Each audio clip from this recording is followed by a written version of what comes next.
ख़त्म होना चाहिए। और मैंने तो जब वो सिटिंग DGIS आए थे, मैं उनके खिलाफ कोर्ट में गई थी, मैंने एप्लीकेशन जमा कराई थी, मैंने वो सबूत भी साथ अटैच किए थे, जिसके अंदर सबसे बड़ा सबूत ये था कि वो उस वक्त के जो इस्लामाबाद हाई कोर्ट के जज थे शौकत अजीज सदीकी साहब, उनके घर गए थे और उनको कहा था कि नवाज शरीफ को आपने सजा देनी है, मरियम को आपने सजा देनी है और बेल नहीं दी।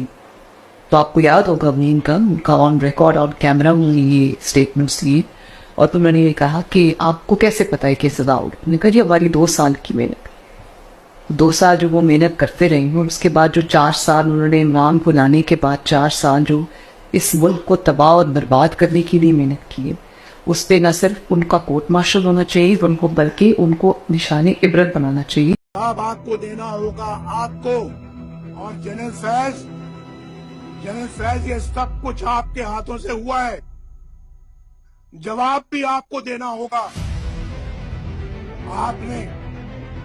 आपने नवाज शरीफ को बागी कहना है, जरूर कहिए, गद्दार कहना है, जरूर कहिए, इश्तिहारी कहना है, जरूर कहिए, हाई जैकेट कहना है, जरूर कहिए।